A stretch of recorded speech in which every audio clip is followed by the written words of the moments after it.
What's going on, geeks? You're listening to episode 318 of the Geeks Under Grace podcast. My name's Cody Armour. I'm here with Shelley Nollan. Hello. And Lj.Lowery. What up? And this week, we're geeking out about all the magical things that have been announced at D23. There were other news to talk about, but we just kind of... we're going to focus on D23 because there was so much of it. LJ, you had said there's a couple more things coming this week. Yeah. So... I mean, I guess before we get into all that stuff, there was an Ubisoft Forward, which was like half Assassin's Creed, and then there's also State of Play and the Direct tomorrow in the same day. So we'll I know, I totally forgot they were the same crazy. day. That's like it's crazy. wild.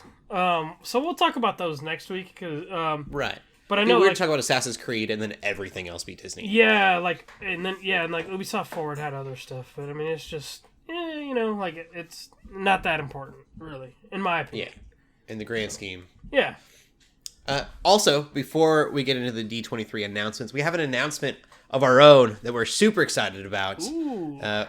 We've been working on this for a few months now, and basically, to write a Geeks Under Grace before, you would have to send in a piece, say that you wanted to write, and then they would review that piece, and it would be like whether or not you were accepted to be part of our group, and then you would then have to write like 3 times a month to stay on board and be. And then we slowly lowered that requirement.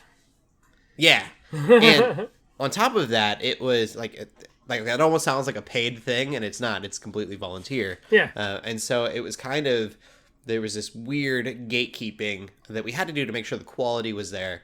But it was just. It makes for not a lot of people wanting to write, which makes sense. We get it. It takes a lot of... You have to be really passionate about what we're doing. And so the way this... life is these days, it's people have commitments and other things that it's like, oh, this thing I'm going to do for free doesn't matter that much, Yeah, I can't maybe commit to this every single month. Yeah. And so we've got this new thing. We're calling it GUG Contributors. And basically, if you go to geeksundergrace.com/write, you can put your pitch in. And you're not going to be able to do like the video game reviews and stuff that we do. We're kind of reserving that for people that can commit to a bit longer. But if you have a faith-based article about pop culture, you can let us know, pitch it, and then work with our team on getting it written if they accept it.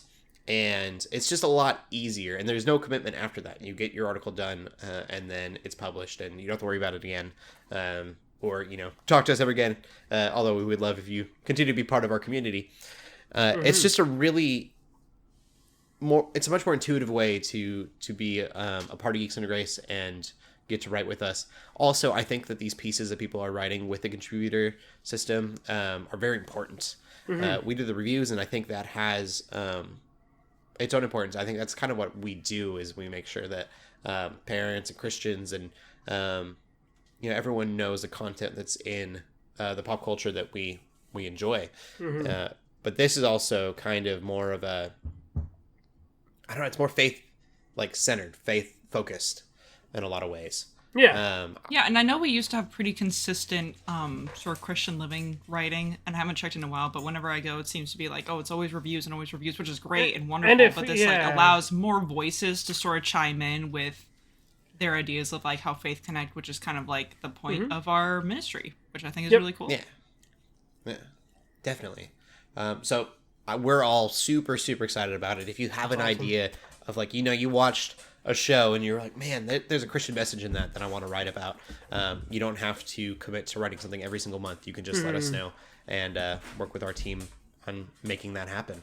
And letting your voice be heard in the geek community. We made that kind of the header, and I kind of love that because it's I'm even sort of considering it. I have like an idea that I could potentially do, but awesome, that'd be awesome. Cool. Yeah, especially that's another thing too. I got some in the backlog golf chat for any staff members who are listening. People keep pushing me. They're just like, you should write. That's just Derek always. It's just Derek always. And I'm just like, maybe it might be fun. But you know what though, Jamie's doing reviews now, so it's like, hey, his peer pressure is actually like a positive one. So right, yeah, definitely. Yeah, I love that too.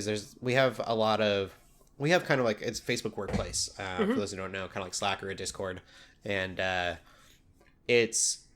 like Facebook admins in there as well, and they don't write very often. They wouldn't, I don't think, just get to write something on the website, but this allows them to get to pitch in on that as well. Yeah. And again, in a way where it's not have to do something every month. I'm excited. I think it's really, really cool. Hopefully, like I said, if you have an idea, reach out to us. It's geeksundergrace.com/write.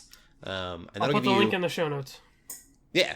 And not to bash reviewing either. If you want to be a reviewer, you can also go to that. It's at the very bottom of the page and be a reviewer. Like I said, there's a little bit more to do when you're it's more involved. Grace. Yep. But if you wanted to do that, you've been thinking about that for a while, you can do that as well. So yeah, check it out. All right. We will get into the way we're going to do this is kind of like a normal week because Disney was nice enough to give us something for each of our little subjects. And so we'll do the video games we've been playing, and we'll get into D23 gaming news, movies we've been watching, D23 movie news, TV news. So that said, LJ, what have you been playing? Okay, I played some cool new things just because I have issues. I bought 2 games this week. I started Steel Rising, which is a cool steampunkish kind of Souls game set in the French Revolution period. And it's probably got the most story I think I've ever seen a Souls game have. Like, Souls games have lore. But this one's got like a story. They call them automats, which is basically like automated, like, machine, like robot type things. But you play as an automat and play named Aegis. And basically you work for the queen. And so basically the king has gone crazy. Not the British queen, the French queen. Oh my gosh. Just wanted to clarify. Good distinction there. yeah, so it's in the French Revolution. Timely. Yeah. Very timely. And so basically they're like, well, the king's gone mad. He sent his robots just to kind of ruin everything, and there's a lot going on. And so they're like, well, we have this.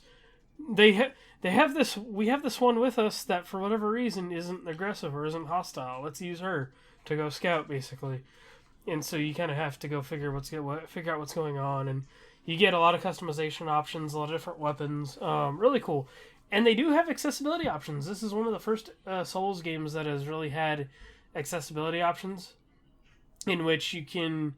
It has a thing where she has this cooldown thing because she's like a steam robot kind of. So you can eliminate that basically. You can do. There's an option where you can die and not lose your currency or lose your the thing that you collect for XP. Like the Souls games, that's half the punishment. Is like, ooh, I lost all my stuff, so let me go back and get all of that and hang on to it. So basically, don't die. You can remove that to where the penalty isn't there. And you can also, there's a damage reduction slider. So let's just say there's a group of enemies that are like hitting way too hard and they're just wrecking you. You can move a slider that reduces damage a little bit. So that way maybe they're not, maybe they don't hit as hard, and maybe it kind of gives you a little wiggle room, So I think that's kind of cool that it's, they're finding ways to make this genre accessible without ruining the integrity of it. So cool.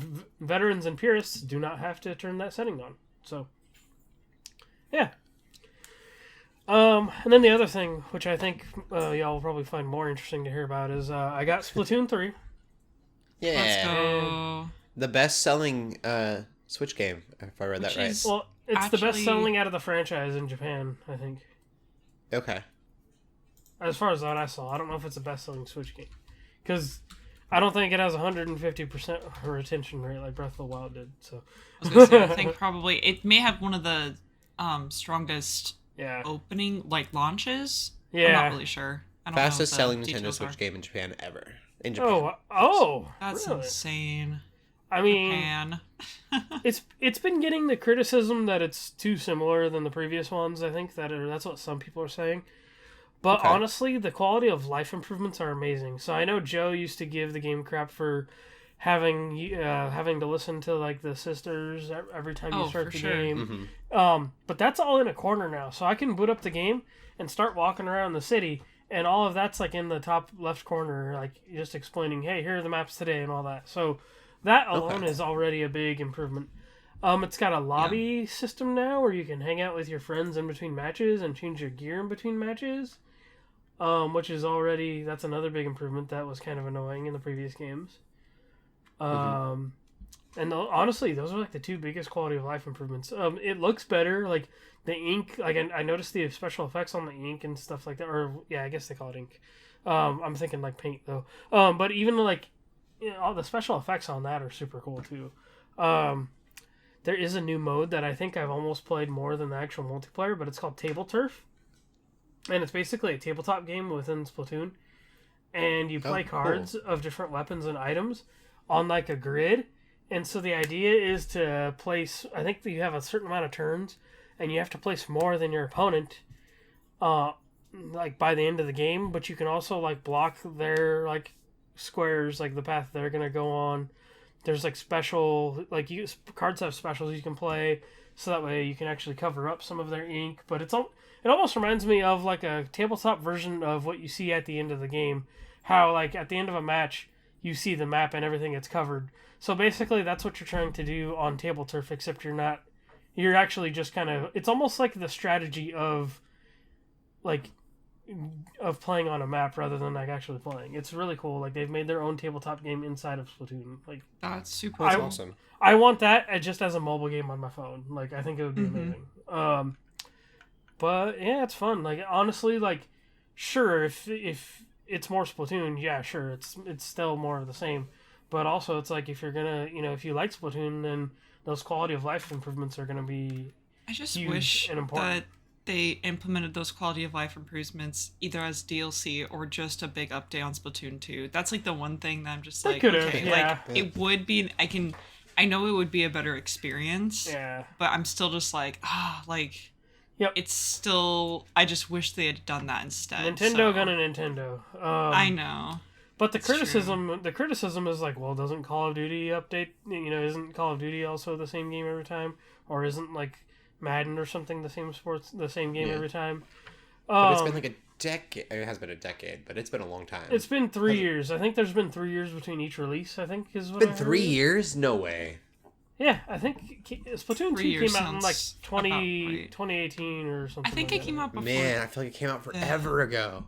It was like pretty early on in the Switch's life cycle. Because then there was the Wii U one, which that's why Splatoon has a special place in my heart too. Is because 2017. 2017. Okay, yeah. So it was 5 early years. On. Like the Wii U one, was one of the first games I played with everybody at Geeks Under Grace, like during one of the pledge drives and stuff like that. Like, so it's got that like special place in my heart. So I was like, you know what, like, it's a fun game. Like I literally just played Splatoon and watched football all day yesterday, and it was like the best. It was a good way to spend a Sunday. So it's a fun game. Like honestly, yes, you do have to fork out that $60 again. But also, to me, it's kind of worth it, especially if you know you're going to be playing it, and if you have people that are going to be playing it with you. Like, I don't know. I mean, I play on my own and just run matches and just little games because they're so quick. But if you like it that much, then I think it's worth it. Like, if you like the franchise that much. Cool. Yep. LJ, you mentioned watching some football yesterday. Yeah. Watch a little bit more football than usual, I would assume. Oh, if we're putting this in the game category... I want to throw it in there. There you go. To me, because I came into fantasy football so late, I look at it as augmented reality. Because it kind of is. And D&D for jocks. Yeah, I mean, it's... But you're also like not watching a paladin fight their battles in real life. Like, it's a reality, but it's a game. And, I don't know, it's augmented reality in a way. Yeah. So LJ and I and a few other volunteers on the Geeks Under Grace team, we started up a fantasy football league. I'm super excited about it. We have about 8 of us, and loving it so far. It's a ton of fun. We've been trying to figure out ways for the volunteers. There's about 60 volunteers, and so we're trying to do 2 things: kind of like connect with everyone a little bit better, and then just on a fellowship level, but then on a spiritual level as well. So there's been steps to work on that as well. But yeah, these are I'm getting to play and talk to people that I don't usually get to talk with on our fantasy football league. LJ is killing it. I ended with like a 170 yesterday. Yeah. And are you done? Do you have anyone playing today? I think I had a few players that play tonight, but it doesn't matter. Yeah, like, he's it like, really doesn't. I'm doing okay, not to brag. LJ, we're going up against each other next week, so we'll see. Ooh, that's gonna be good. Because the thing, honestly, you and I were like probably. I mean, not to like knock everybody else, but it's like you and I are the ones that are like, and maybe August are like probably the three that are probably gonna like really have some good matches. I think. Yeah. Yeah. I'm excited. There's a lot of people that have never played before, and so which is fun. That's because like even though if you don't really know the players well or not, or even if you auto picked, you can still kind of go check it out and like. Like it's fun. It's see how it is. And it's you get to watch those numbers go up or go down in some cases. LJ, you have about 40 more points than I do this game. Ooh. Just throwing that out there. It's going to get real next week. But yeah, it's I don't want to get too we much did in it the so that it's weeds free. we There was keep no talking. pressure to win. And then it's getting a bunch of people that wouldn't play usually to get to play for the first time. Yeah. So I just think it's really cool. I don't know. Maybe next year we'll branch out into the actual GUG community, but this year I just wanted it to make sure it was the volunteers. The volunteers got to get That involved. app is very easy to use too, compared to like doing the ESPN or Yahoo. We're using. I probably should have talked about this before it actually started because now it's a little late. But we're using Sleeper, which is a really really cool fantasy football app. There are certain things that I miss from the ESPN app. I've heard Yahoo's isn't great. I miss being graded on my draft. I wanted to know how well I did on my draft, and I didn't get that with Sleeper. Oh, okay. Because I think one year I got a B-, and I was like, ooh. My favorite thing about Sleeper is that you have, it's such a dumb thing, but I love it. You have little mascots, and the mascots fight each other. Mine's the taco. Yes. I made mine the taco specifically. I was like, yep, that's me. Mine's a little cat with a sword, and I was like, that's just proper. Yeah. Awesome. Anyways, there's your not nerding out for the. Oh my gosh, they talked about sports. What's happening? Yeah, it's gonna get worse. I got a movie to talk about later on. There was a documentary. Other games that I have been playing. I've actually played some games this week. Death Stranding. I played probably 2 hours of it, so I'm in the first 1% of that game. Nothing's happened yet. I don't know if I'm going to hang on to it. The first couple hours are very linear and structured, and they do it does not that it opens up necessarily, but it does it does open up to where you do feel like you have a little freedom and can do more things. That's cool. I mean, it's a beautiful game, and the concepts are really cool and crazy. I love the way that you learn how things in the world work. And they just explain things in a really well done way. But I tripped running too fast, and I don't know why, but I was so frustrated that that's a mechanic in the game. I was like, I don't care anymore. Now somebody's got to file a claim on that damage package. I'm just kidding. Yeah. Sorry, I need to keep work talk out of this. For those who don't know, so you carry the packages. That's the whole game, is carrying packages from point A to point B. But you have to hold R1 and L1 or R2, whatever. L3, yeah, L2. To hold your backpack. Yeah, and it slows you down, or you could just run and chance it and then kind of correct yourself. Yep. Yeah, because if you stack it, you can lean and stuff. And yep. Terrible Stranding mechanic. Style game. Yeah. A Strand game. Yep.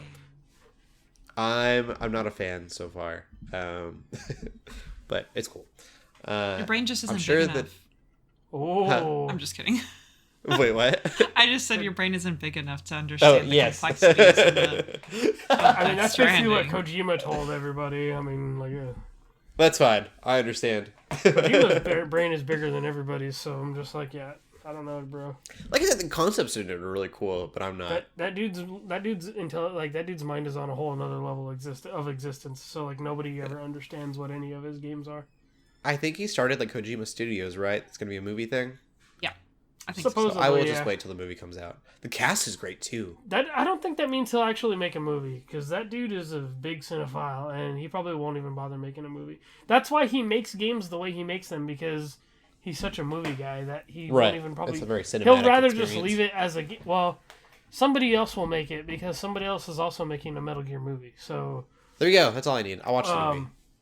So somebody else will make it. It won't be Kojima though. And now that you said that I'm not big rated enough for it, it's so funny because the other game that I played was Tony Hawk 1 and 2, which takes zero thought, and I loved it. Oh, rip. Rip. Game is fantastic. I mean, hey, that's why I play like Doom and stuff like that. Is because here, shoot something in the face. And then, yeah. I mean, you literally you hit a couple buttons and then you just mash and hope for the best and try to stay balanced.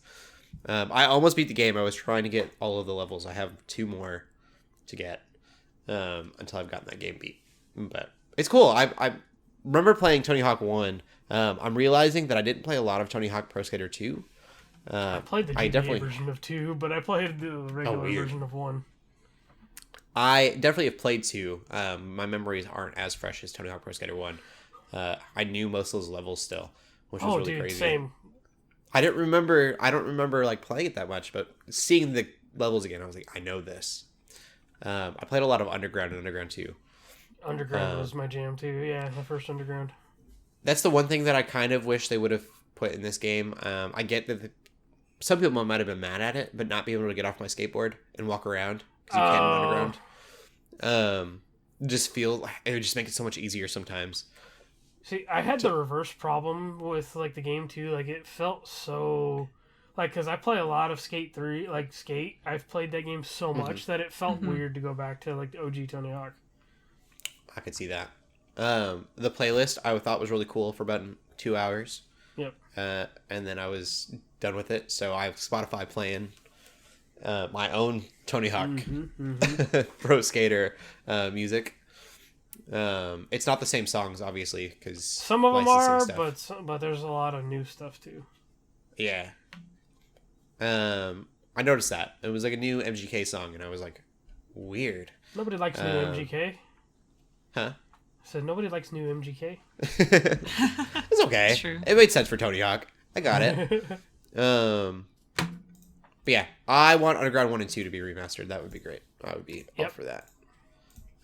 Take a lot of voice acting. I don't know if they can or not, but yeah, I don't know if they would have to relicense a lot of likenesses, especially for 2. Yeah. But that's all. We can go to Shelley. Shelley, what have you been playing? So I've been playing. I was in the mood to play Digimon again. So I think it was because I watched this video about Digimon World Dawn and Dusk, and I used to own Digimon. Well, still do. I used to play Digimon World Dawn on the DS.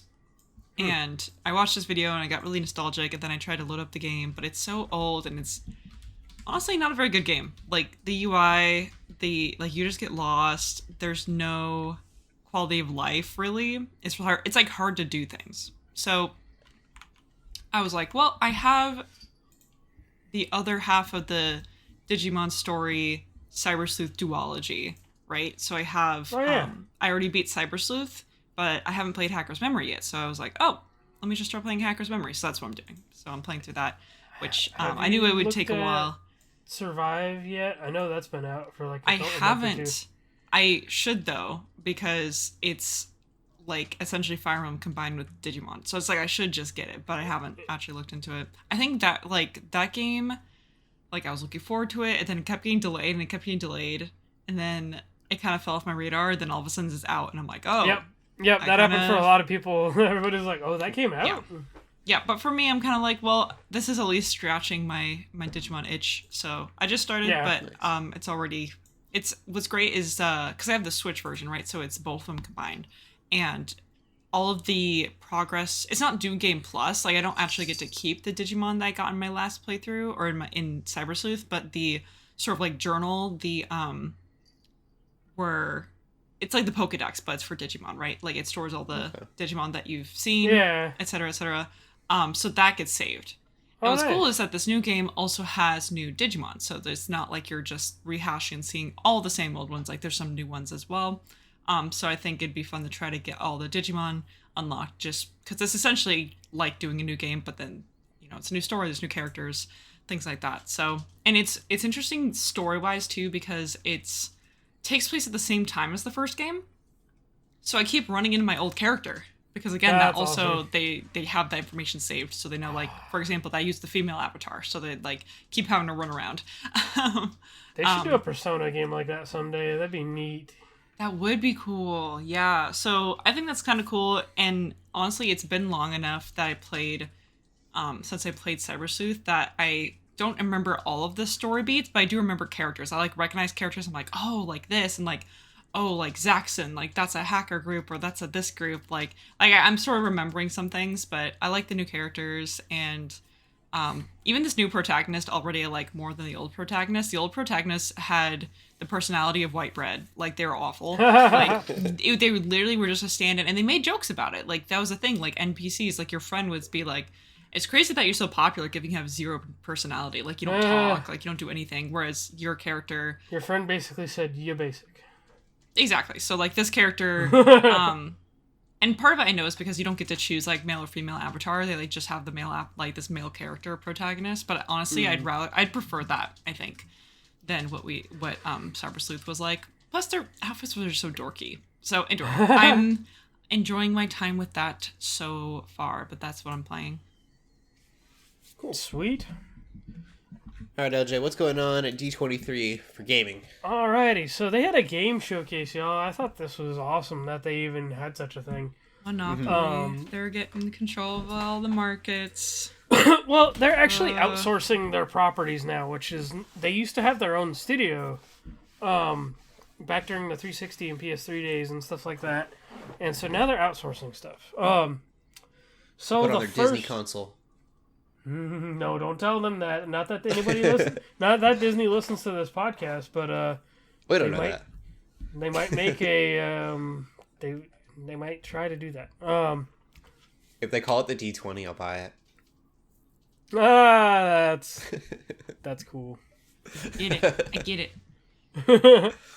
All right. So the first and arguably, I think, like the highlight or the thing that has everybody talking is that Amy Hennig is the creator of Uncharted and Legacy of Kain, which everybody knows her from Uncharted, but I'm all about Legacy of Kain. That's her claim to fame for me. And her and Skydance New Media are working on a Marvel game, which is based on Captain America and Black Panther, set in the story set in the World War II. So weird. So it does sound weird. So it's like, I don't know how to feel about it. So it's going to be Captain America, and it's not going to be T'Challa. It's actually going to be his dad, which is, I think that's awesome. OG. Or his grandfather, I think. Let me see. Young Steve Rogers and T'Challa's grandfather. Yep. Cool. Okay. Azuri is his name, and you're also going to. Apparently, it features also a soldier from Captain America's squad. I forget what it's called. It has it right here. Howling Commandos, and one of the Dora Milaje from Black Panther squad.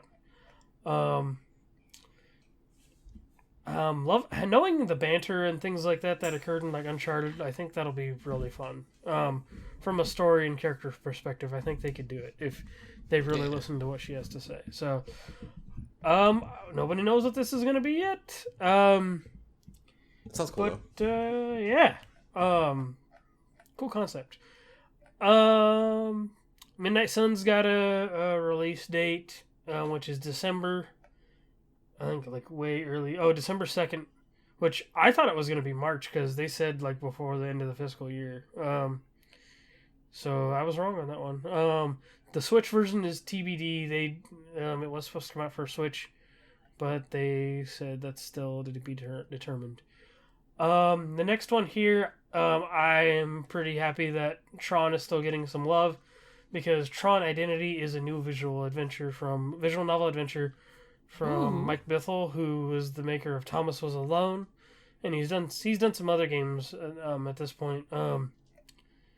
But that's cool. Like, I'm stoked for that. Like, they outsourced it to like an indie dev. Yeah, that's exciting. I think Tron needs more love. So. Yes, it definitely does. I still want a new movie. And this new co-op game, it's Mickey and Friends Illusion Island, which I think is a fun callback to Castle of Illusion. It's announced exclusively for Nintendo Switch. It's a 4-player co-op, like platformer looking thing. It reminds me a lot of. It looks to me like Rayman Legends and Rayman Origins. Oh yeah, definitely. I made the joke at first from that still shot. I was like, "Oh look, somebody said, hey, no Cuphead. Let's do Cuphead," but the gameplay is much different than that. It reminds me of old Super Nintendo. Yeah. Disney games. Yeah, well, that's the idea, because platformers. The ones on Sega were called Castle of Illusion, and those were, like, really popular. Okay, yeah. They're actually, like, really... Disney outsourced some really good games back in the day. Like the Afternoon Collection and stuff like that. Real quick, Marvel is partnering with Niantic to do a AR game, which I feel like Niantic pops those out... I feel like once a year now. Everyone wants to get on that Pokemon Go grind. Yeah, with like there's the Pikmin one. There's. It's so weird though because it's the same person making them every time. Yeah, it's Niantic. Yeah, that's true. Niantic did Ingress and Pokemon Go. They did a Harry Potter one, I think, too. That's right, the Harry Potter one. So, it wasn't them, but somebody else tried a Witcher one also, which. Yeah, they're crazy. I just think conceptually made the most sense with Pokemon and that original one, Ingress, right? Yeah, but Ingress was so good. Marvel, what? I don't know. That's kind of weird. Yeah, even Harry Potter, I'm like, huh? Pikmin, I can sort of maybe get to. Oh, that's right. They did the Pikmin one too? Yeah, with the. I forgot that was Pikmin a thing. Walk or something. Yeah, that's weird. Marvel Snap actually has a release date. This is a Marvel card game, competitive card game. Comes out October 18th. Looks pretty cool. Coming to consoles, or coming to mobile and PC. Sorry, not console. It makes me sad that it's not a photography game. Pokemon Snap spinoff. You have to get Marvel characters for the Daily Planet. This game sells itself. So we got news on Return to Monkey Island. We got more Aliens Dark Descent gameplay. The thing I'm excited about, I want to give it a shout out just because there's still some love for gargoyles, but kind of like the Aladdin and like Lion King and stuff like that they just did this last couple years. Gargoyles, the Gargoyles game from Sega Genesis is getting remastered, and apparently that's supposed to have like better controls and stuff like that, HD. Which that's probably a game nobody remembers, but I remember renting it from Blockbuster and thinking it was so cool. So that's getting a remaster. That's pretty exciting. Gargoyles is getting some love. And then they have some updates on things like Lego Star Wars is getting a Galactic Edition, which I'm sure is just going to have all the DLC, which is all characters you're probably never going to use. Let's see. Mirrorverse got some updates. What was it, that racing game you were talking about, Cody? Speedstorm. Speedstorm. That's got a Monsters, Inc. Content thing that they did, which it's not even out yet. I was so excited for this game, and then LJ gave me the news that it's a mobile game. Yes. Well, I mean, it's coming to Switch, too. It looks like it could be like a competitor to Mario Kart if it wasn't a mobile game. I think it's from the Asphalt devs. I could be wrong. That Avatar game is weird, too. It's a mobile MMO. Oh, yeah. I saw that on there. I didn't about that. It doesn't look like an MMO. Or it doesn't look like a mobile game. Oh, the other thing on here I'll mention just because I wonder, I don't know I don't know whether our audience is like into it yet or not, but they're doing a Pixar update for Disney Dreamlight Valley, which just came to Game Pass this past week, which is like an interesting little like Stardew Valley / Animal Crossing kind of like sim-inspired thing. It looks like Sims to me. Well, yeah, so it's like, I say that just because it's that, like, life sim type of thing where, I mean, especially Stardew Valley, like, I think you, like, you get to build houses, or you get to, like, put characters in there, like, you do quests, so you'll go into the character's world. I watched my buddy play this, on stream yesterday.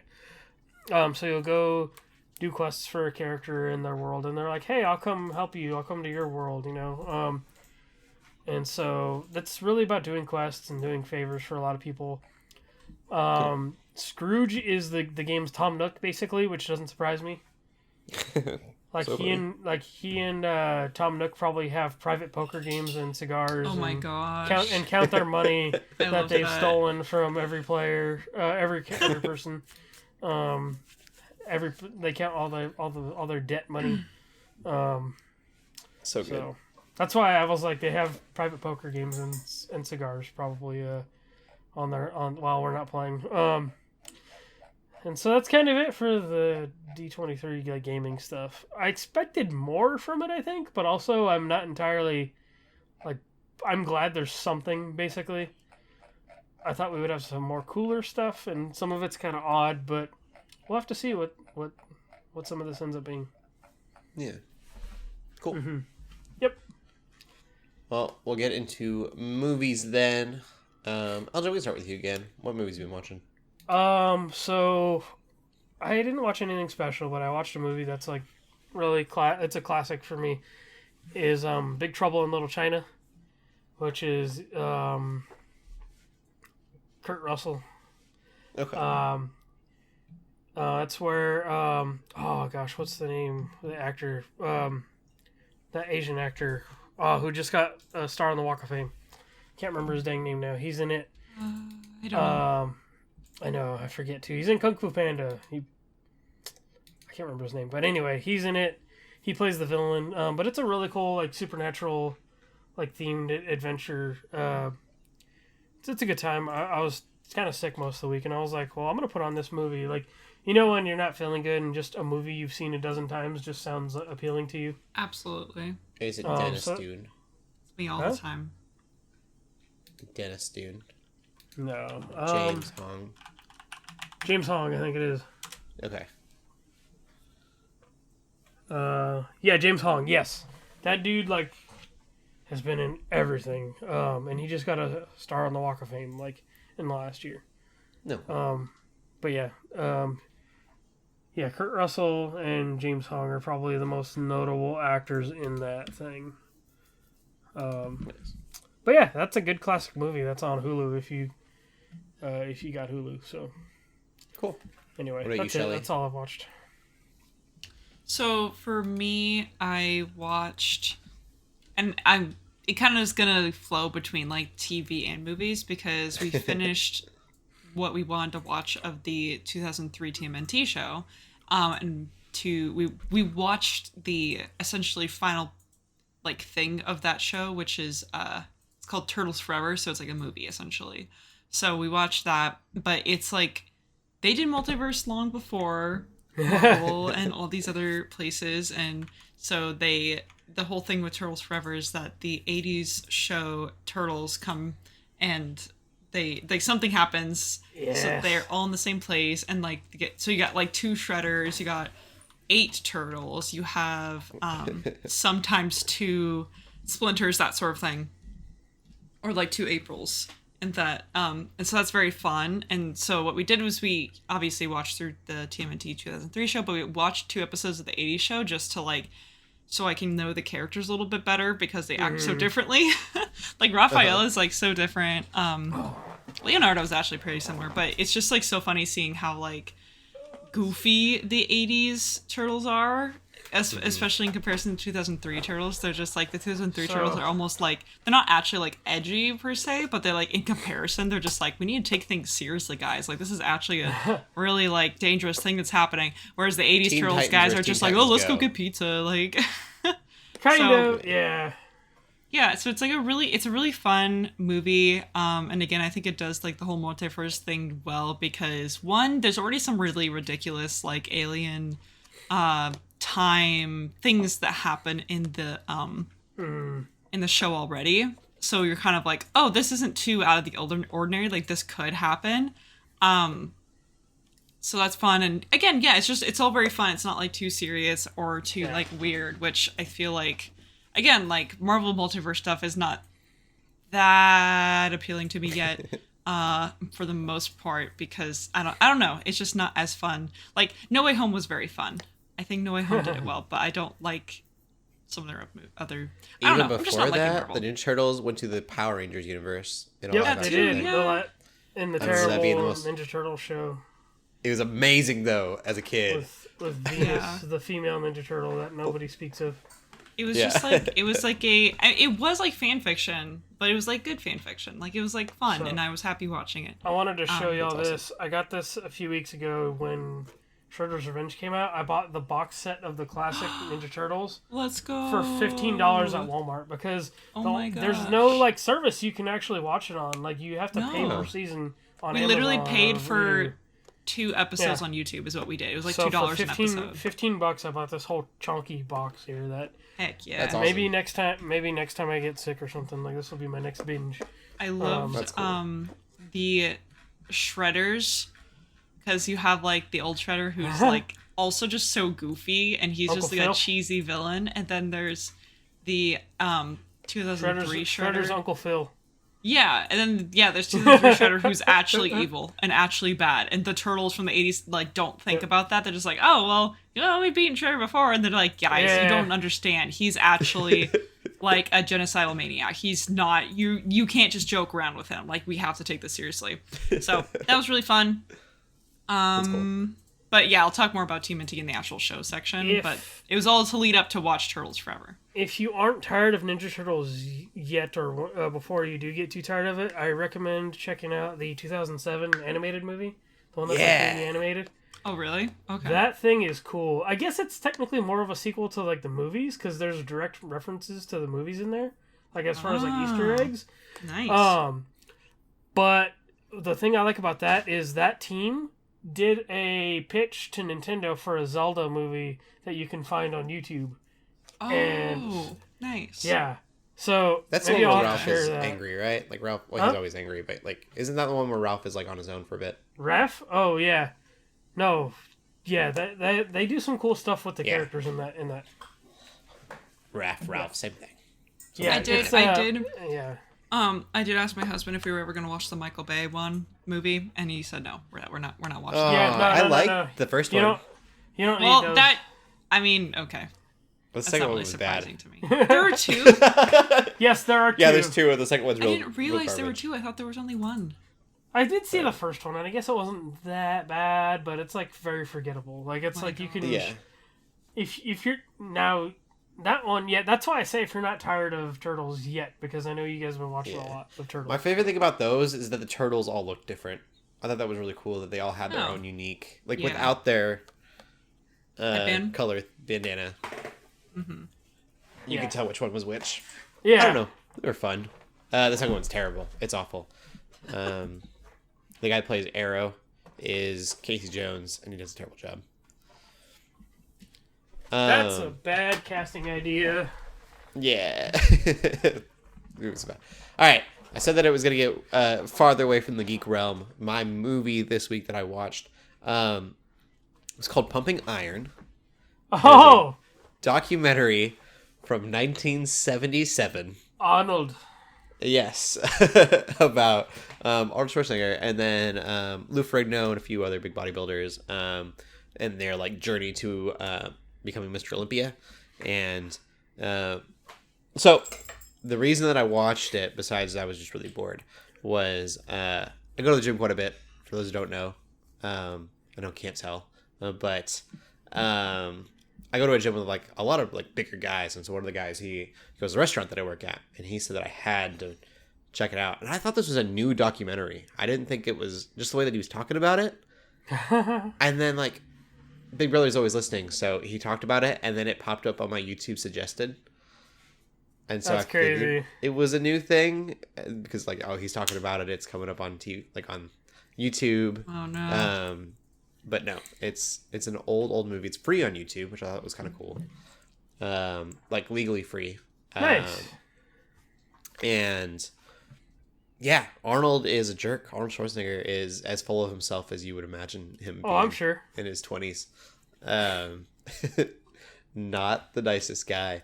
But what was cool outside of that is how community dude focused. can literally terminate anybody. Yeah. Like our gym is very like community focused and everyone was really supportive of each other, and so the rest of that community felt very supportive of each other, and I thought that was really cool. And the other thing that I appreciate is because the movie was so old, it's a documentary, new documentaries are so much better at storytelling than something like that. Like, that's kind of cool. Yeah, watching that, it felt like they just filmed a bunch of stuff and just kind of pasted it together, and it didn't really tell a story. It was just kind of like they filmed when they could and got bits and pieces and just cut it together. Yeah. Whereas newer documentaries, I feel like they really have a beginning and an end, and they tell a story, and they there's a narrative to it. Yeah, have a point to make.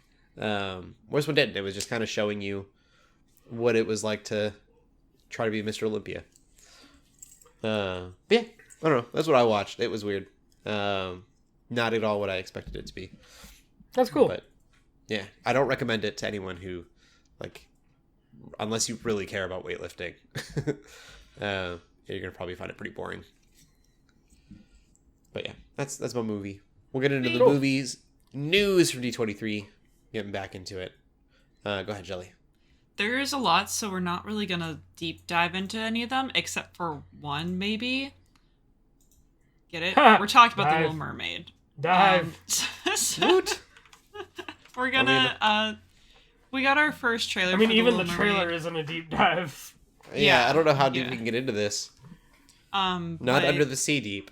Not even 6 feet under. It's true. It's very short. It's more of a teaser than anything. Not even 20,000 leagues. I feel like as far as my excitement for this movie goes, I haven't been excited about any sort of like live action Disney movies, remakes, I should say, like 2D remakes into live action. But I feel like on paper, Little Mermaid, I should be more excited about it. I didn't really care about the original Little Mermaid. Like, I don't really have much nostalgia for it.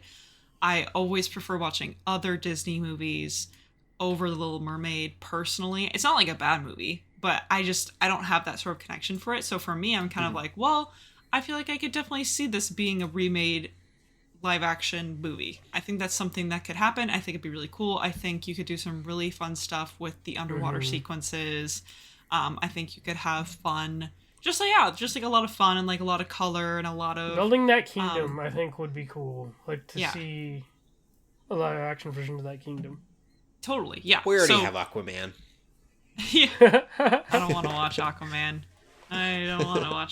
So I won't. But anyway, that's kind of what I was thinking. But then watching the trailer, I'm a little disappointed already. It looks pretty bland and washed out. Somehow more washed out than I would think. I know, for underwater. But it looks like The Lion King. Yeah, I think Ariel actually, she looks wonderful. Like, I love her tail. Like, I don't know, she looks great. I have no complaints about her. I think that scene literally looks like it's gonna be the same exact thing again, unfortunately, you know? Yeah, and it's what's funny is that when she's actually singing and you see, it looks like a stage play. It kind of does. Which, that in itself isn't necessarily a bad thing, because I do like stage plays. But like, it's if they leaned into that. If they leaned into that, that could be cool. But I know they're not. Because that's a practical effects thing. Where they have the lighting and they have the rock. Like, it makes you rather just watch a play version of Little Mermaid instead of like all this other stuff. It's like, again, like you're saying Lion King, I'm just like, what's it gonna look like? What's it gonna look like? What's Sebastian gonna look like? What's just taking all the emotion out of it. It's like the fish aren't probably gonna look that amazing because they just look like, I mean, you even saw like some turtles and stuff. They just look like regular, which sure, yeah, that's what they look like in real life, but it's kind of boring. It doesn't look very full of life. I just thought they could really go hard with like the colors of the coral and like I'm afraid of what they're gonna do all to this Sebastian. stuff. I was reading, I think it was about Pinocchio, and an article, I can't remember the author, said that he called it an exercise. It's like an exercise they're doing, taking all their animated movies and making them live action. And it's like, it's not necessarily good. It's just like almost like it's a practice and creativity for them to just replicate into live action, because I'm sure that takes a lot of work and a lot of creativity to do. But it's just like, nobody wants it. It's just like an exercise. Mm-hmm. I still think, again, I still think this could be there could be more worth to this one than the Lion King remake or the Mulan thing that they did. They're actually, another thing that was announced from D23 among so many other things was actually a Snow White live action. I think that could really benefit from something too. It's like Cinderella. It's like, especially if they're old enough. Yeah, it's old enough. It's an old enough thing that you could do some really cool creative stuff with live action. I mean, hey, I remember Snow White and the Huntsman. Not very good movies, but they're fun because they take this concept and they throw in real life and do a bunch of crazy stuff with it. And again, they're not really good movies, but I still kind of like them for some reason. I like the movies. Yeah, I liked the what they were kind of going for. They just kind of wanted to try that sort of like darker thing. But all this being said, I am on paper more excited for Little Mermaid, especially in comparison for the other real sort of like live action remakes they've been doing. But I'm disappointed in the teaser, simply because, or the trailer, simply because I would have wanted the underwater sequences to look nicer, and so far they don't look very nice. So I'm a little bit sad about that. But we'll see. Could totally change. Could be totally different. What's also really funny is if you go see the Little Mermaid trailer on YouTube, the comments are so funny because they're all just like, when Sebastian said, oh gosh, it's like there's a bunch of Star Wars references. And then she says, "I am all the Senate." Ridiculous. It's or you know, someone's like, when Sebastian said like, "Oh, this is an Avengers level threat," like all the comments are just like that, and they're just really funny. I don't really know why, but I think maybe some people started doing it, then they just turned to copy pasta and everyone started doing it. I don't know. I think it's pretty funny though. But it's also like, clearly no one cares. Clearly there's no one that is that interested in these movies anymore because we've been fed the same stuff over and over, like with Aladdin, with Mulan, and I'm just gonna read one more for you. I love Ariel's song "I'm a Man of Constant Sorrow" in this trailer. It gives me chills. Yep, exactly. The moment when Ariel said you should have gone for the tail. You should have gone. Your fingers wiping out half of the universe. Okay, anyways, we can move on. I was just like, it's pretty fun. So we got a trailer for that. I'll go ahead and sort of talk about the rest of the other things that were announced, at least most of them, because I'm sure I've missed something. But as far as movies go, we have Elemental, so that's something we've actually talked about on the podcast before. So it's going to be this fire girl and this water boy, and they're pretty different, but they're going to have to work with each other somehow. Shark Boy and Lava Girl, but it's also like it's so funny because Adam Sandler's going to be in it? You said Water Boy. Cool Math Games like retweeted this, and like because they're the ones that made that game that host that game. I don't think they made the game that you referenced. That I referenced like way before. I think it's the Fire Boy and Water Girl. I think they kind of switched the genders there, but I just thought that was funny, and I was like, haha, I called that first. Like I see you, Cool Math Games. I see you. I love Cool Math Games. So there's that. So that's it's definitely 3D animation. I don't remember if it's Pixar or not. But we also have an announcement for Inside Out 2. So we are getting a sequel, which is like pretty significant because a lot of those movies just don't get sequels. For better or for worse. Usually for better, I would say. But I think Inside Out 2, I don't know, it could be interesting. I mean, she's probably going to be older. She's probably going to have other stuff she's dealing with, and she's going to have like weird emotions with it. So it's going to be interesting to see how that... at a really bad time. Yeah. And I don't know if I can go back. Oh no, it's like it was dumb. It was around the time when my mom was like battling cancer and all that, and I was like, this movie's too real and emotional for this right now. I'm like, I'm never gonna be able to watch it again. And I feel like it's already like fairly mature for what it is.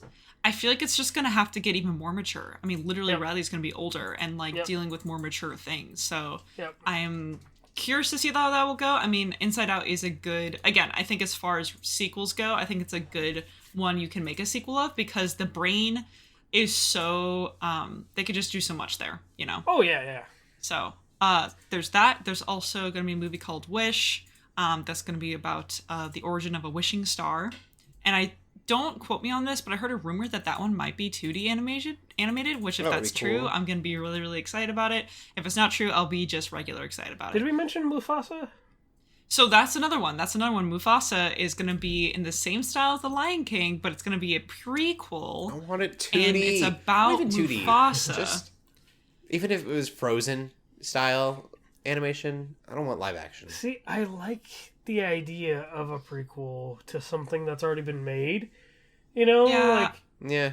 I just think they could have done that story. I just don't want that medium. Yeah. I see what you mean. You've seen the medium, you already don't like it. It's kind of like, yeah. Yes. But, I mean, they should be doing more original things, so technically this is an original thing, kind of. Yeah. I mean, it's not purely original, but it's just going to be so, like, okay, think about it, because there's already the regular Lion King that already has a sequel and already has an in-between quill, Lion King 1.5. And now you're going to have the Lion King, which we already have, the sort of, like, weird CGI one, but then we're having a prequel to that one, and so it's like, I don't understand how the sequels and the prequels and everything, like, what's the canon? Work? What's the canon? That, and then there's also the show, right? There was a show. I think the show breaks canon to Lion King 1.5.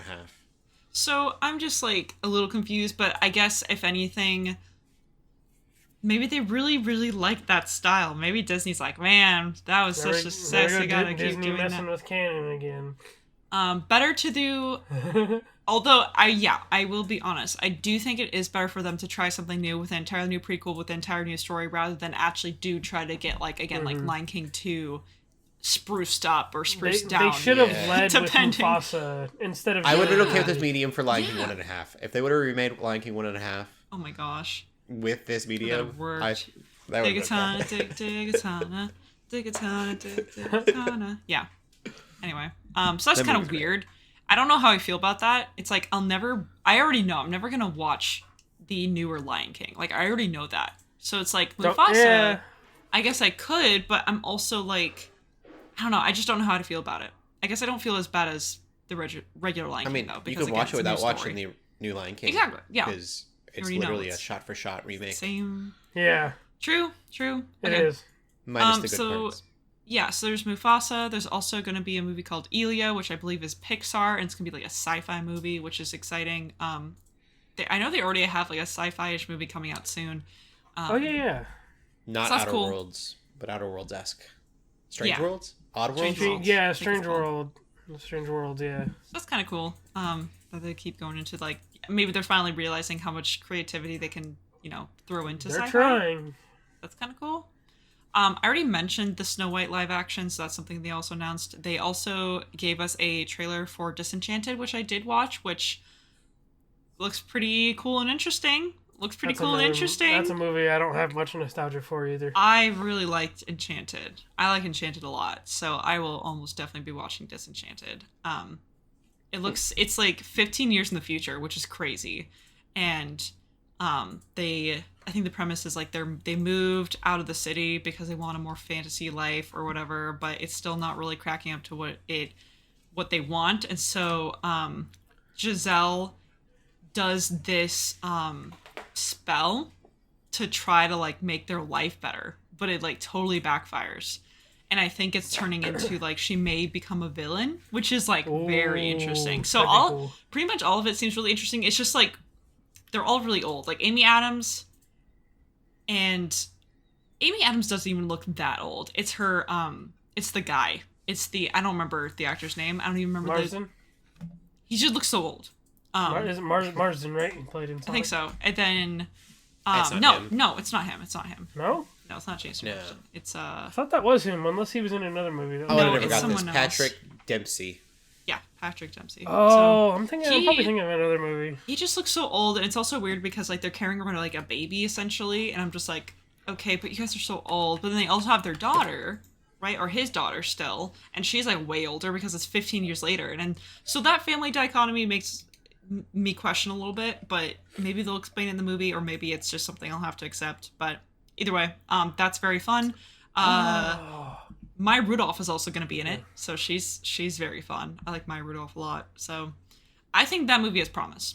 Okay, Marsden was in it. I thought that was him still, but yeah, he was in the first one. He's the prince. He is the So, and he'll be back. He will be back in this next movie as well. But yeah, he's not the main male protagonist, if that makes sense, or love interest. It really is. Yeah, so that's how much I paid attention to the first one. Then. And Dinah Menzel's also in it, so like she's coming. So they're bringing all the same actors back, which is really exciting. But they're all just really old, and I'm just like, okay, like make it work. They will, maybe. And then we also have a trailer for Hocus Pocus 2, which is kind of what you would expect. Is like they're back, and they have to figure out how to get rid of them, and now they're like dealing with like more modern technology, and they're just messing around. But this is exactly what you would have wanted from a Hocus Pocus 2, because that's all Hocus Pocus 1 was anyway. So it doesn't look like they're really going to be diverting anything or subverting expectations. It's just going to be your wacky witches doing wacky witch stuff. And I might have missed something, but those are like the main sort of more Disney related things that they announced. But we also have some Marvel stuff to talk about. So for example, they announced the lineup for the Thunderbolts. So if you don't know the Thunderbolts, there's kind of like it somewhat reminiscent of the Avengers. It's just like another group of superheroes or of heroes. People, of super people. Because heroes is maybe not even the right term. Yeah, kind of like a Suicide Squad. Kind of, yeah. But like for Marvel. So the lineup for the Thunderbolts, I just don't like that name, but I know that's just a classic Marvel name. I know that's not like Disney came up with it. Marvel came up with it. Thunderbolt Ross. Yep. Thunderbolt Ross, yeah. But he's not even in it. He's not even in it because it's MCU. He would have been. That's what's weird. He would have been. So we got Red Guardian, Yelena, and Taskmaster, all from Black Widow. So if you liked that movie, which I know no one did, well, I like Yelena. I really, really like Yelena. I love Florence Pugh. I think she's I like Yelena because of Hawkeye. Yes, and her, Spoilers and that for too. Hawkeye. No, that too. I love her a lot. She's like my favorite of this entire group. So, but it's also just really funny. I'm like, why would you also have Red Guardian Taskmaster? Yeah. Sure, okay. They're gonna have Ghost. She was the antagonist in Ant-Man and the Wasp, if you don't remember. I think that could be cool. That one makes sense. Which I think she is a pretty cool and interesting character, so I think that can work. We also have the U.S. agent, who is in Falcon the Winter Soldier, who everyone also just like doesn't like, and yeah, but I don't like him. He's a character you love to hate, though. Yeah, so he'll be there. So he's already kind of like a weird pseudo Captain America, but we're also having everyone's favorite, Bucky Barnes. So actual Winter Soldier. That's weird. He's my actual favorite of the group, but it's like also just how is this gonna work? He may be there against his will, I think. The fact that Abomination, and I'm still not convinced that Abomination is not part of it. I think that not to give too much away from She-Hulk, but I think it would be kind of a spoiler from She-Hulk if he was announced. Yep. So we don't know where he's at in the show. I mean, even we still don't really know like where the show is at right now. We still don't know if what's going to happen with Abomination or if he's going to even be back.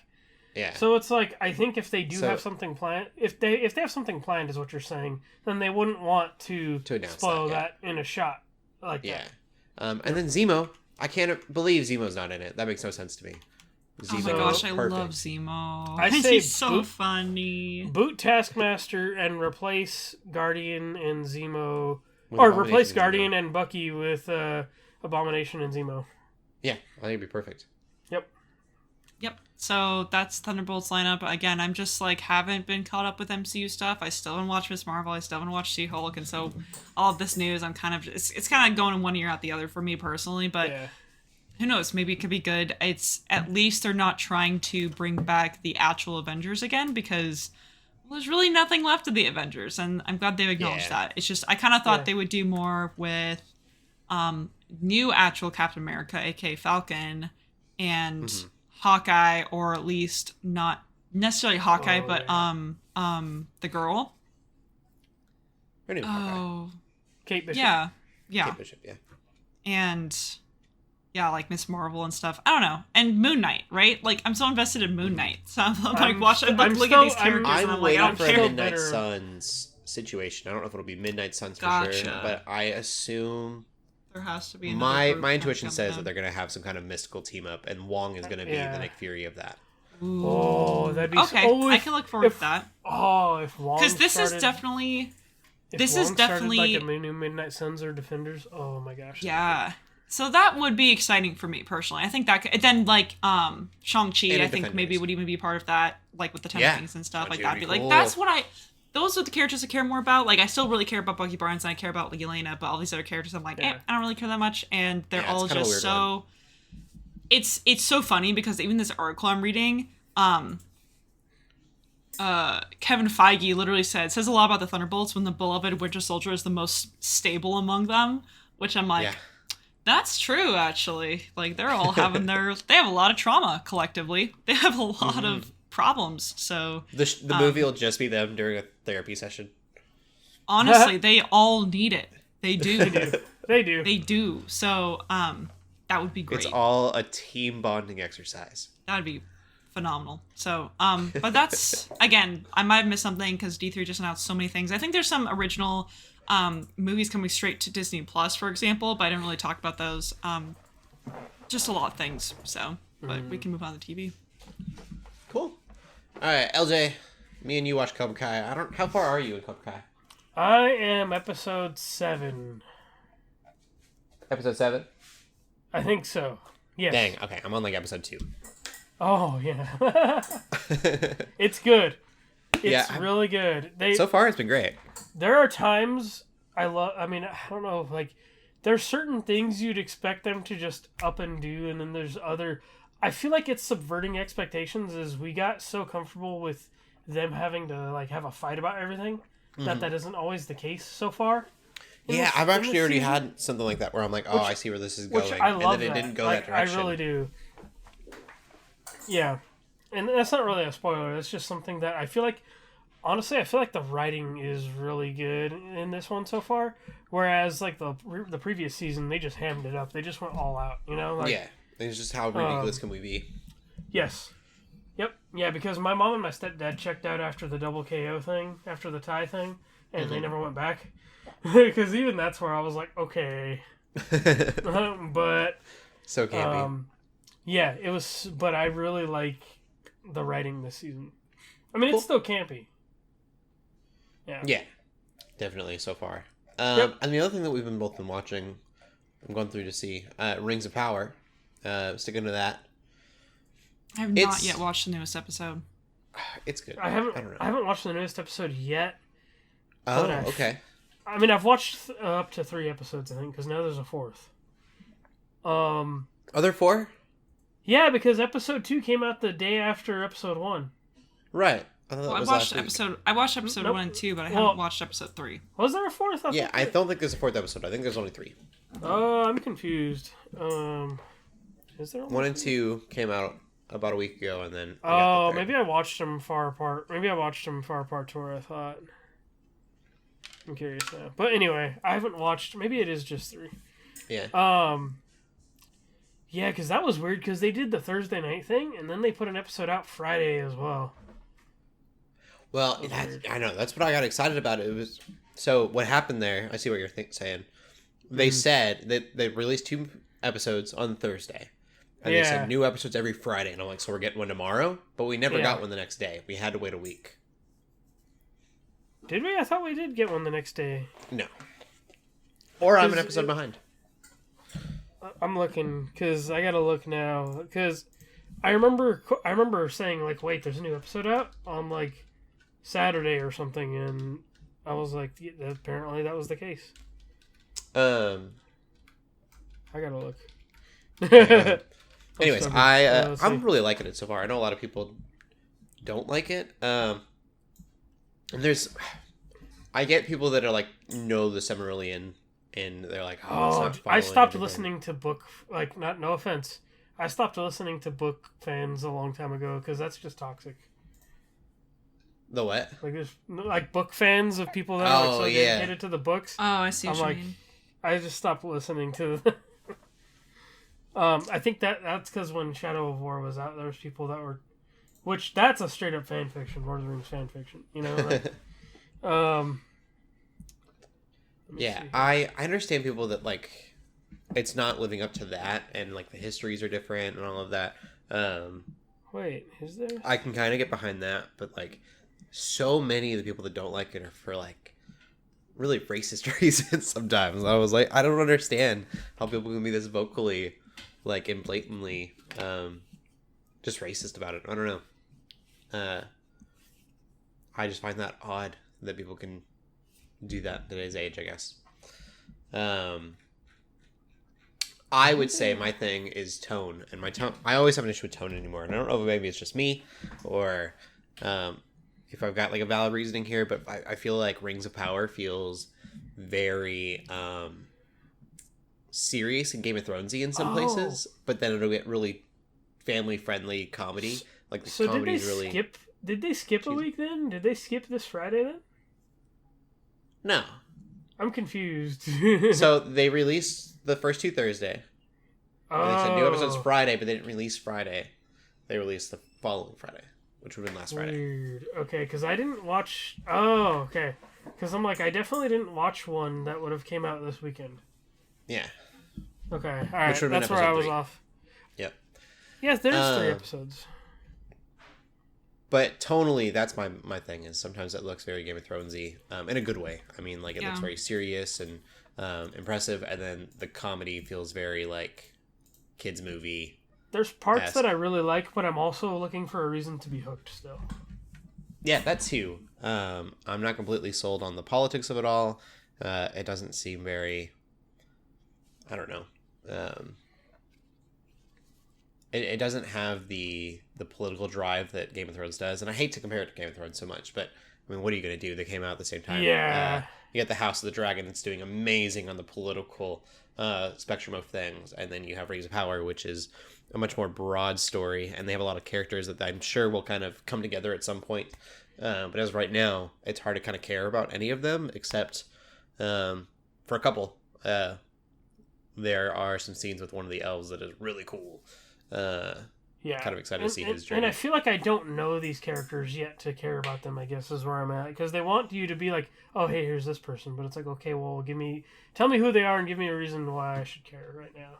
Right. Yeah. Racist critiques are weird. Also, someone had said, and I can kind of see it for the first 2 episodes, they were like, all the men in this are dumb or cowardice. And I've seen that in like 3 different places. And that's not the case. There's a really cool male character who's definitely not a coward. He's super cool. I think that's a weird... it's weird to me that there's a... the main character is a woman, and so therefore all of the men are stupid. Terrible. I don't know. Just people are crazy. I don't know. Anyways, that's where I land on that. I'm going to make someone mad. I know. I saw some of that in our own community.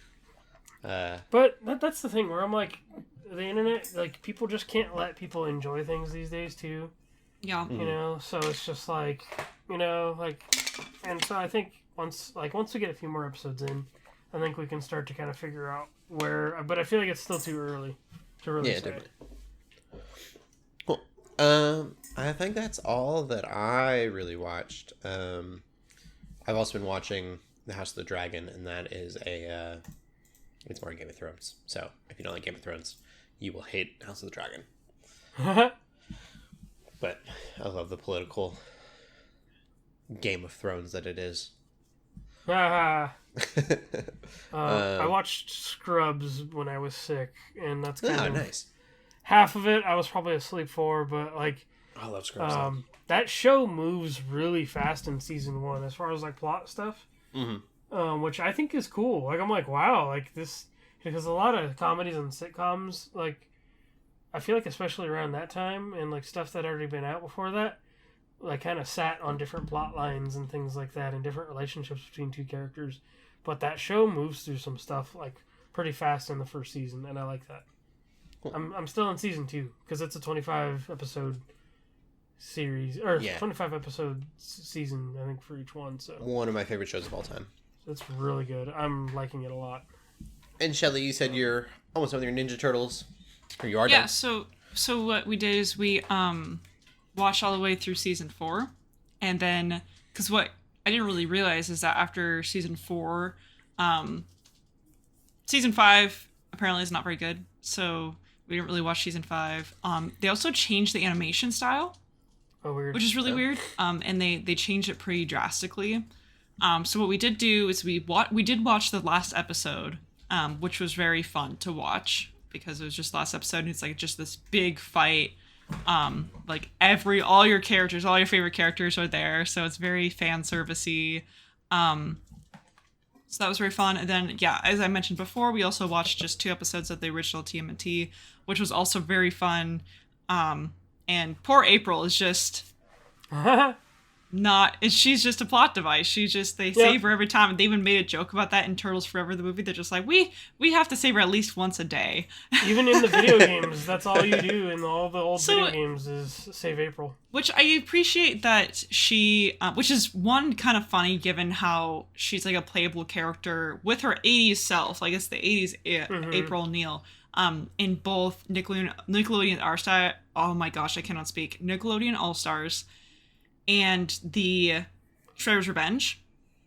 Because you're like, wow, if she could fight like this in these games, she should have been able to defend herself in all the shows, right? That reminds me. I mean, it's been weeks now, but I did get the Cowabunga collection as well, too. Heck, collection. Yeah, anyway. Yeah. But I was like, I remember I got that. yeah, so that's good. But it makes me appreciate the April of 2003 a little bit more because she's like really smart and she like kind of picks up she gets to learn some like martial arts from Splinter, so that's kind of fun. Like she's an actual character in 2003, where it sounds like in the original she was just a plot device. So that's kind of unfortunate. But I think in the new Nickelodeon one, or not like the newest one, but in one of the others, like she ends up learning a lot from the Turtles too, and like there's a lot more fighting and stuff. Yeah, it's cool. And also I just love her and Casey Jones so much. I ship them so hard. They were no TP. Big fan of them. Casey Jones is great. Casey Jones is my favorite character, just in TMNT. Like, I think I'm gonna go as him for Halloween. Nice. I probably will. I think I'm gonna be Casey Jones, and I think my husband's gonna be Raphael. And he's probably gonna get like. Would really enjoy his like live action movie version too. Then like. Yeah. So. Classics.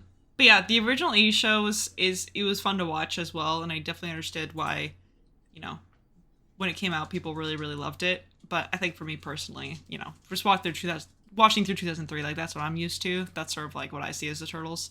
But it was cool to see sort of like, how did they change the characters? What are some other differences here? Like they don't talk about pizza nearly as much in the 2003 version as they do in the original 80s. So that's just something. But because we did kind of like finish that, we're on to Teen Titans. So we finally started watching Teen Titans again. So we only are a couple episodes in.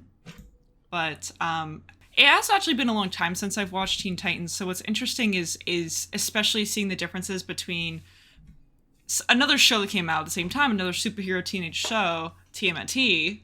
They both came out in 2003. Right. And like it's crazy to see the differences because like TMNT is very like there's a lot of good action and there's lots of fights and there's a lot of like conflict between the Turtles and like, they can't be seen by the public because everyone would be freaked out by them, but they have to save the city and they have to do all these things. And it's like a pretty stereotypical, it's not a very surprising soundtrack. It's a soundtrack that very much fits the Turtles.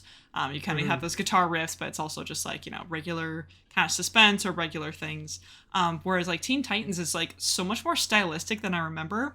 Like I know it's so anime influenced. Like that's something I for sure already still remembered, which I still love, but it's like the face animations are just like so expressive because of that. Like they just they have so much, they're so willing to just like make things that animate things in a way that doesn't make sense in order to like show off more emotion. Well, when they do like the monkey noises of like dumb stuff like that too is like hilarious. Like, and the entire city and the backgrounds is all very stylistic, and there's just really no like conflict between Teen Titans versus the general public. Like they just go to a party in episode 2, which I do remember, but like what I kind of forgot is that like they're not treated as like celebrities or anything. They're treated like regular people, and so there's not any of that weird conflict that again like TMNT has, where it's like, we can't be seen by the public because like we have to stay secret, we have to stay in the sewers. But Teen Titans are just like, we just exist here, we're just gonna go get pizza, like we're just gonna like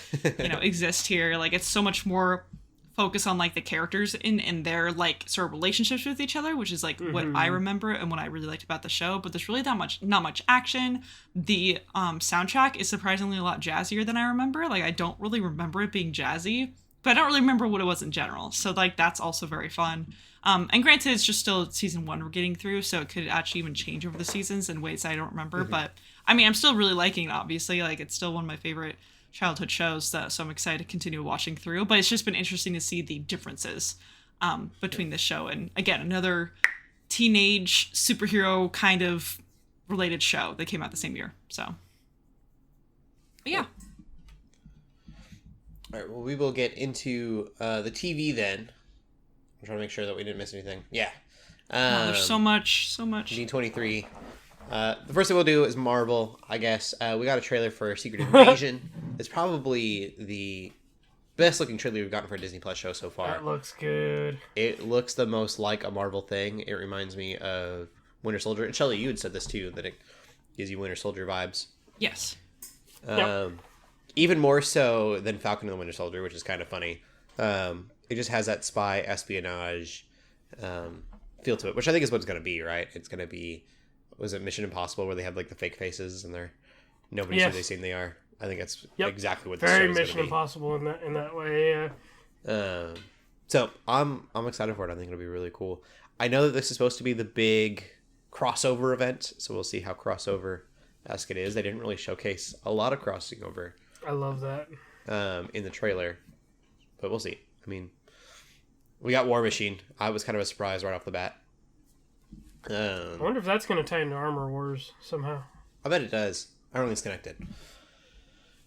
And then I only did like a few of the big things that really kind of stuck out to me. So it was that, and then it was Star Wars. For Marvel, they released a lot of trailers and stuff, but they didn't release it to the public. It's just like stuff that was showcased at the actual event. So there was a bunch of headlines, but there was nothing that we could actually see publicly. Star Wars, we got 3 trailers though. We have the Tales of the Jedi, which is the Clone Wars Bad Batch animators, but it's kind of like an anthology of in-canon stories about like Count Dooku before he was Count Dooku. Yeah, watching that kind of gave me chills. I was like, ooh, are we actually going to see this? Like, this is going to be cool. Yeah. We got to see Qui-Gon Jinn in his younger years. I thought that was kind of crazy. Yeah. I'm excited for it. I think it looks really cool. I think it looks fun. I never watched Clone Wars, but I loved Into the Bad Batch. I loved the Bad Batch. Is that I even saw like there's because you see Ahsoka, right, and she's like training. She does like kind of the spinny thing. I saw a video where someone took she does the exact same sort of spin move in one of the last episodes of Clone Wars, maybe even the last episode or one of the last 2. And I'm just like, oh, like let's go, that's cool. That's cool. On that note, there was a thing that was talking about how this trailer already shows that she was completely prepared for Order 66. It was I can't remember, they called it the Death Circle. It's the stormtroopers, and they like surround you. And he literally taught Ahsoka how to avoid that, and how to get out of that over and over before Order 66 happened. So it's awesome. Did he know at that point that he would be training her to get out of those? I don't know. But yeah, I don't know. A lot of cool stuff there. Really, really excited. And then Mandalorian. Looks like more Mandalorian. It looks like it's a little bit more focused on Mandalore, which could be really cool. Yeah. I love that. The one line that I don't understand in this, and maybe I'm wrong here, but they're like, what, Grogu? You didn't think that there was only one Mandalorian, did you? And it was like, he met everyone already. Like, he knows there's more Mandalorians. I didn't get that line. Maybe I'm missing something. I don't know if Grogu actually does meet the other Mandalorians or not. I mean, I know he meets like Bo-Katan and stuff like that. Yeah. But it's interesting. Like, I don't know. We'll see. I'm kind of excited. It looked like Bo-Katan was on the throne. Maybe there'll be some fight there for the throne. So what I love is that before I watched Mandalorian, I hadn't finished Clone Wars yet. And so I thought, ooh, like maybe they are like the rogue Mandalorians, but having watched Clone Wars, now I see the other side of it, and I'm like, ooh, like this is their claim, like she's right, because they literally fought for that in Clone Wars, and I was like, okay, yeah, Bo-Katan, they're the good guys, so this cultish version of the Mandalorian thing maybe isn't the right way. Yeah. It's cool, but maybe it isn't the right. Maybe it isn't. It's also cool because I feel like it's gonna finally obviously we all love Baby Yoda, right? We all love Grogu, and I do too. Don't get me wrong, but I think the original sort of idea with the Mandalorian, the reason people were really excited in the first place is because they want to know more Mandalorian lore, especially after Clone Wars and Boba Fett. Everyone liked Boba Fett, right? At least before the show, Book of Boba Fett. So I think that's sort of the original intention, was people wanted more stuff about Mandalore and stuff about Mandalorians, and now we're like really leaning into that, and that's very exciting, I think, personally. Yeah, I think it's gonna be a good season. We have Andor, which I really didn't need another trailer for Andor. I'm gonna watch the show, so it comes out like September 21st. Don't need more episodes. Same. Yeah, I mean, it was soon. A good trailer. I'm excited for it, but I just thought it was kind of weird to release one. I guess it makes sense. I feel like maybe they felt like they needed to have something, but I think it's gonna be really, really cool. I think they probably should have done like the first 15 minutes or something, or 50 minutes of footage, and just for the event and not for the open public. That'd have been cool. That's just my 2 cents. And then Disney seemed really excited about this, so I figured I'd throw it out there. National Treasure: Edge of History is a Disney Plus show coming out in December, and it is a sequel to the National Treasure movies. It has like early 20s kids trying to, oh man, I'm getting old. Early 20s is kids trying to find treasure, like National Treasure was. It gives me some Lara Croft vibes, which is kind of cool. Like she doesn't know the real truth about her father, and she's out, hunting for treasure, and I don't know. That's very on the nose. Yeah, I was like, it could be cool. I'm down for it. Enough so that I might actually check it out. We'll see. I'll check it out just because I want. I mean, like we said this earlier, like Nick Cage is what was special. What was so special about National Treasure? So it's like I want to do a rewatch of those and then watch this show to like, okay, like why are you making a show? Is it just because nostalgia, or like which? That's got to be it, right? But also, like, is there a story worth telling there? To make a new show. Yeah, I don't know. I'm sure there was a lot more, but those were the big things, and this podcast is already quite lengthy today.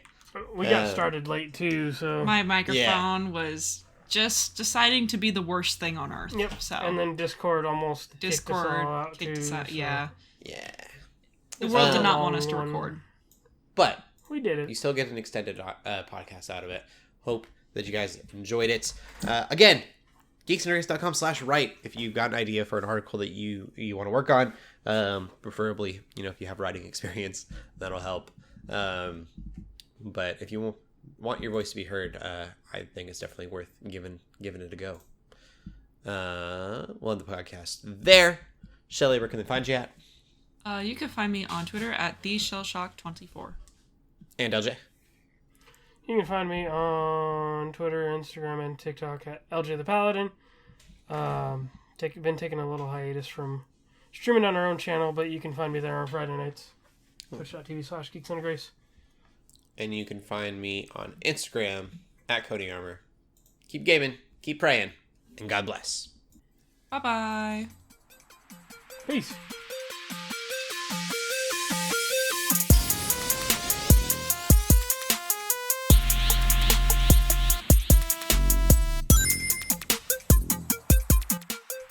We hope you enjoyed this episode of the Geeks Under Grace podcast. We love hearing from you, so feel free to ask us questions or just comment on the show by using the hashtag GUGcast on Twitter, or by joining the GUGcast questions channel in the Geeks Under Grace Discord. If you like this episode, consider leaving a review or rating of our show on your favorite podcast app. If you want even more Geeks Under Grace, you can always go to geeksundergrace.com. We love you all so much, so thank you for listening.